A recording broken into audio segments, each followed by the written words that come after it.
Good morning, Internet. How are you this evening? This is Eric Arnold, the Big E, coming to you not from the sports barn, largely out of fatigue and laziness, more so than the cold. Won't kid you, it's cold out there. It's real cold. I just, it's about 12:30 here on Friday morning, and I think I just want to try to get this done, get it up on the internet, get to bed. Going to be a big day of handicapping tomorrow to try to get you something here for a big card for Saturday. But I did want to throw some picks up there for Friday evening. Get that out to you, quick and dirty video here, and I'm talking quick and I'm talking dirty. So here comes the world's second worst video. The worst one was about a week ago. So this is the second worst video. Let's do some old business here from Wednesday. We had 14 games on Wednesday, if you recall. 8-6. Back on the winning track, I hope. Plus 2 units for the night, if you call that winning. Sure as hell ain't losing, I tell you that. Let's see what we have here for you. We had East Carolina. They were getting 13 at Memphis. That game looked ugly early. I mean, ugly. If you had told me 10 minutes into that game, you're going to get this one, don't worry, I would have said bullshit. But East Carolina found a groove. It's amazing what a little confidence can do for a team.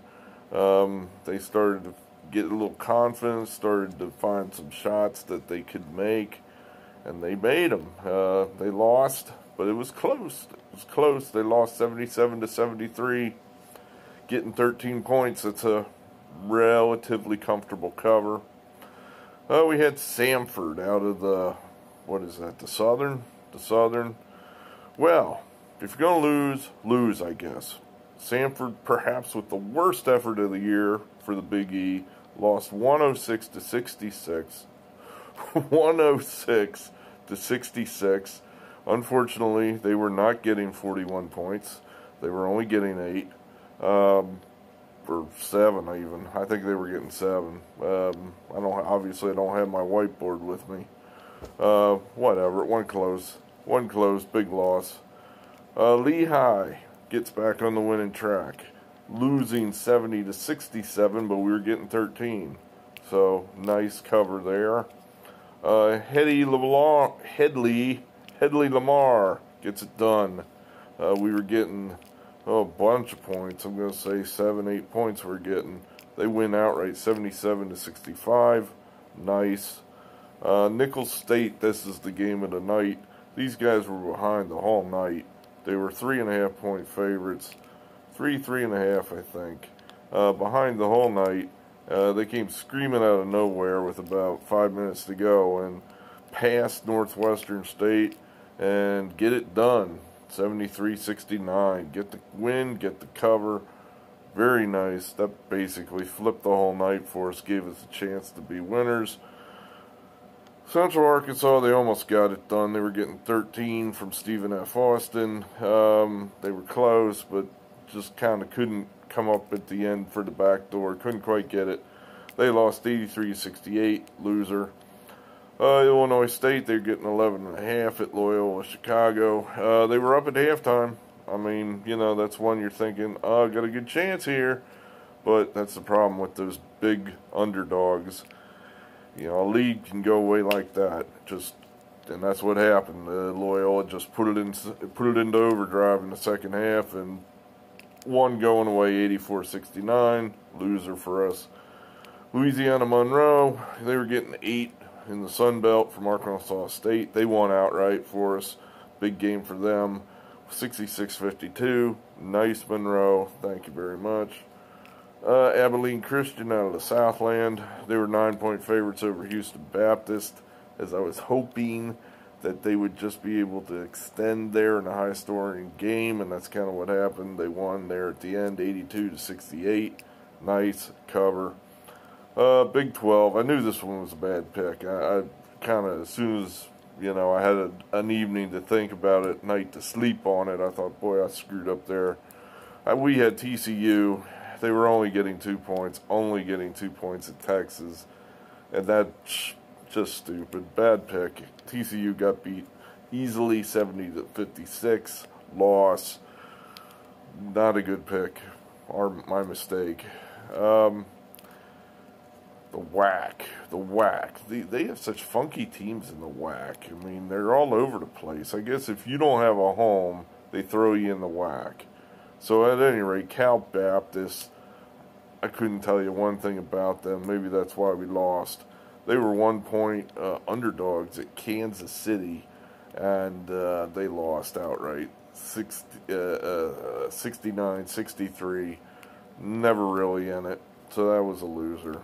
Another Big 12 game. Kansas State comes up big for us. They were getting 11.5 at Lubbock. At Texas Tech. Texas Tech is a very good team, but Kansas State was able to hug them tight and not let them get away, and they lost only 69-62, so that's a cover, win. Long Beach State, we kind of only had 1 star in this game, but I kind of liked this game, just because Irvine was coming back from Hawaii, and I just kind of figured it'd be a good spot for them to take a break. And it was a good spot. They managed to get it done. We were getting 15.5. Won the game, lost the game, 70-55, which is just enough. And we get the win there. And then the last game of the night, game could have gone either way. Fresno State, we had Air Force getting 8 at Fresno State. The kid misses a free throw in the last seconds. We lose by 9, 71-62. Could have gone either way. So, we had a little luck there with Nicholls State. We had some bad luck with Central Arkansas Air Force. I'm going to say overall a good night. 8 wins, 6 losses. We needed that like a dead man needs a burial. So that puts our overall record at 158 and 130, which, if you do the math, that's .5486 for the season. Let's try to keep it there. It's better than losing, I tell you that. Are there better people out there? I'm sure there are somewhere. If you look hard enough, you'll find them. But we'll take it. All right, let's. What else we got here? Put on the production hat here. Welcome our 22nd and 23rd subscribers. The 22nd subscriber, I was looking at it online there, and it said, it had a comment, and it said, very intelligent. And I thought, well, thank you very much. Then I looked a little closer at it, and here's this guy's, that's his handle, that's his title, that's the name of his account. Mine is Eric Arnold. His is very intelligent. I thought, okay. Well, dude, thanks, welcome. I thought you were calling me very intelligent. I thought, well, if you're very intelligent, what are you doing here? But, you're welcome. You can be here. We hope to entertain you. I don't know who the 23rd person is. I finally did go to the person that's been leaving me comments, Ranj. I hope I pronounced that right. R-A-N-J, Ranj. He has his own site that he says that I inspired him to buy his own whiteboard. I believe his site's called, or his channel, if I get that right, channel. I think that's called Capper Comparison Picks. Where it looks like the drill is that he scours the internet in the wee hours of the morning for various people putting out free picks. And basically, if he has one team, one side, where a lot of people are on that one side, he tells you about that. In other words, hey, there's a bunch of people lining up over here on the Ohio State side versus Michigan. And then he'll give his opinion, too, whether he thinks that one side's the side or he's taking the contrarian view and taking the other side. So it's an interesting idea. I've always wondered that. I mean, they used to have, I think they still do. I forget, it's the Super Handicapping Contest. I forget the name of it. It's something like that. The Super Pick Contest, something like that. at the Hilton Sportbook in Las Vegas, where all the best handicappers anywhere, I think they put up 10 grand entry fees, and then they picked 5 games against the spread in the NFL. And I always thought, wouldn't, the best handicappers in the world, if you took if there was a consensus of the best handicappers in the world on, say, Dallas versus the Vikings, wouldn't you think Dallas is going to cover 56, or not 50, hell, 60, 70, 80% of the time? But I never, I don't know the answer to that. I've never been able to test that. I don't know if anyone has tested it. I'm sure they do. I just don't know the answer. So these are some interesting things. I'm trying to tilt this camera here so I don't look like I weigh 900 pounds instead of the 270 I do weigh. But yeah, I know some of you people that knew me back in the day. Yeah, I wasn't born like this. This is years of work to get like this. So, what else do we got here for you? Well, let's get to the new business so I can get to bed. New business. We got 3 picks for you here on Friday. Just 3. I mean, that's all I could really come up with.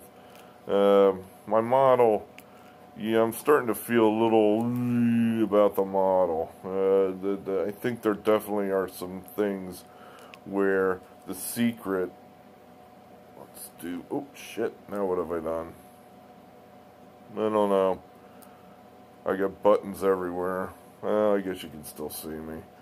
At any rate, the model, I think, is starting to, I think some people are clued into the things I'm looking at, where some of these point spreads, I think, are a little inflated, where I'm just not comfortable just blindly writing down anything the model spits out. And there is a review process with what comes out of the spreadsheet, where if it's, it says Team X, I don't just always take Team X. I do look at it and say, well, I think that doesn't make sense.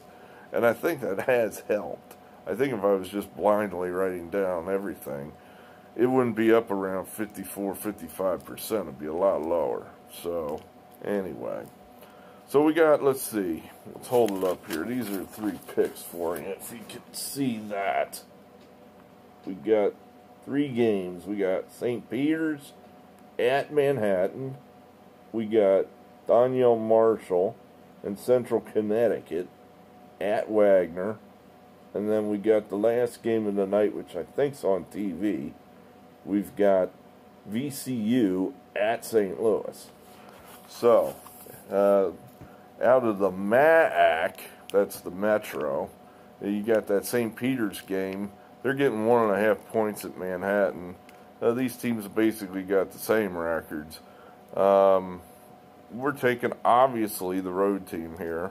For anyone that's watched this more than one episode of us. What does this do? What if I push this? Does this do anything? Well, we still seem to be here. Anyway, we're taking St. Peter's.